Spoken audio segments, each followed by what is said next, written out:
right, good morning, good morning, good morning. Good morning.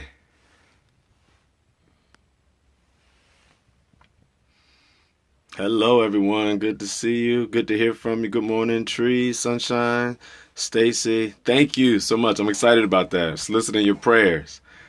Hey, Tink, good morning. Hey, Courtney. Philly in the house. Lady V, I think that's Mom. Hey, Mom, good morning. Deacon Jones, good morning. Miss Sharon. Hello. Hey, Mommy. My mom pops up. It makes me smile every time. Thank you guys for sharing. Yes, sir, Rube.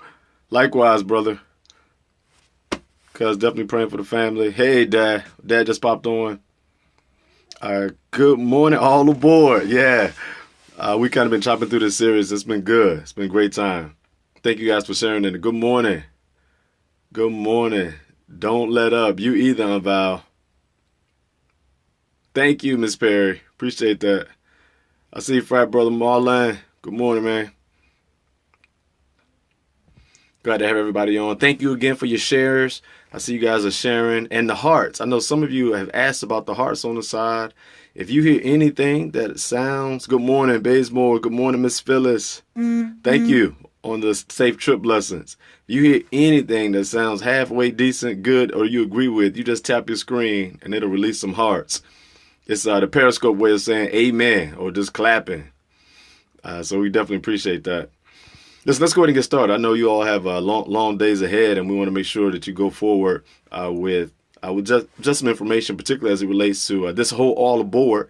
We're still with Moses in his piper's basket. That Hebrew word again is art, and we've already talked about a couple of relationships. One, we talked about the whole idea of God hiding you until it's time for you to grow, and when you grow, you can't really stay in the same place. We have Yoshebed, Moses' mother, who has brought him to the Nile River and has hid him in the reeds because she knows that his purpose is greater than where he was, and so she kind of releases him.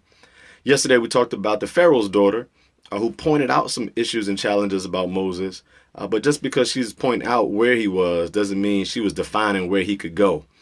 She said, there he is, but then, of course, it pushes him to the next place. Today I want to talk about the person in your life similar to the slave girl. No, I'm sorry. We talked about the attendant on yesterday. I apologize for that.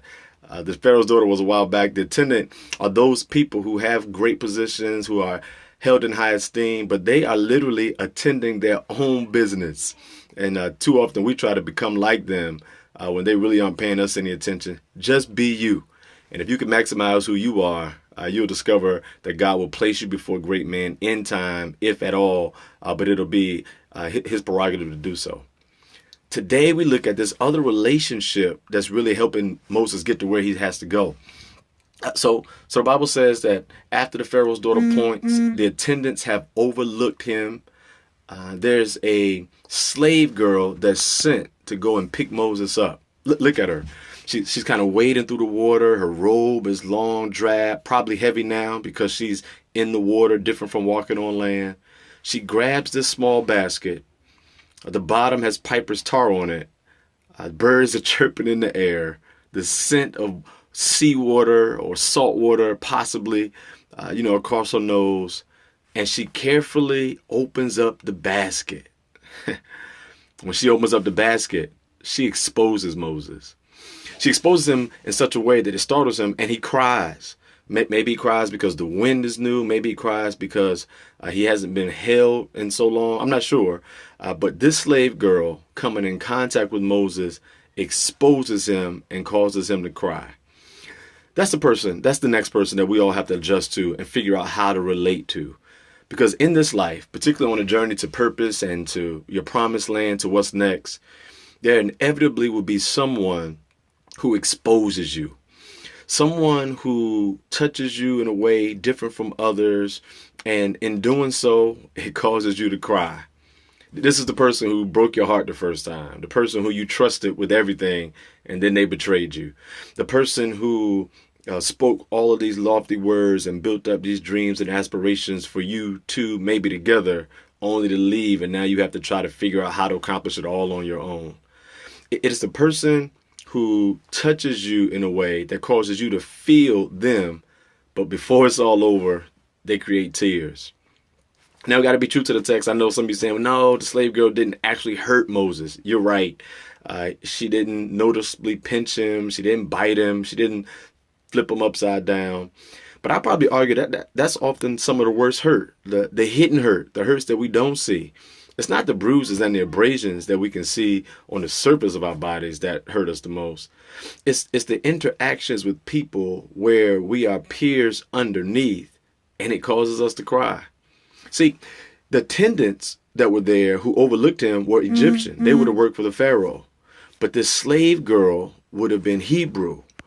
What that does is it makes her familiar. They are close. They have something in common. Their relationship is different from some of his other would-be and will-be later relationships. And likewise, there will be people in our life who have, a different level of intimacy, family or friends, spouse, co-worker that you've, labored with for years. And those people, although they may cause some pain, although they have exposed us in ways that have created tears, realize that they too have a great purpose in propelling you to your promise. This is what I found. I found that God does not expose people he's not going to expand. That he does not expose you to hurt or the problems or the trial or the tribulation or the tears unless he also plans to expand you to a place where what you learn in that process is going to be beneficial for where you're headed. I mean, it sounds cliche, but what doesn't kill you makes you stronger, right? You've heard it before, that if it had not been for some of those pains or some of those hurts, you wouldn't have prayed, you wouldn't have come back to church, you wouldn't have sought the Lord, you wouldn't be as close to God as you are if it had not been for, the slave girl or the familiar person who touched you in a way that also left you crying.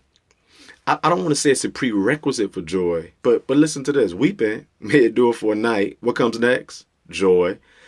You will have trials, James says. You will have trials. But for every trial of diverse types, what does he say? Count them all joy. So I don't want to make it a prerequisite, but we do realize that at least two of those scenarios, tears and trials, end up bringing you joy. See, notice what happens when the slave girl grabs Moses. He cries, but he's also lifted higher, right? She raises him from the reed, she lifts him from the Nile, and she elevates him to a new level. Yes, he cries. Yes, she is the familiar person that causes frustration, but she's also the one that promotes him to his next level. That's what we're saying, that whatever relationship you've hurt, whatever relationship has hurt you, whatever person who's hurt you, don't give up on them. Don't necessarily throw them away. Don't count your past as some traumatic incident that you want to forget. No, the slave girl is part of Moses' journey to the castle, the palace, and to the promised land. The same is true for you and I. Remember and realize that in these relationships, even those who expose you, God can use to expand you. Listen, I pray today brings for you some better memories. I pray today shifts the perspective of some of the pain you've had. And most of all, I pray today that when you realize that there's some feelings that you could not avoid, those feelings are really what lift you from floating to flying to the next place. I will talk to you guys tomorrow morning at 8:30, and we'll continue because there is at least one more great relationship that Moses has while he's sailing in his ship across the Nile. You guys have a great day. All aboard as we sail across the seas of life into greater success. Be blessed.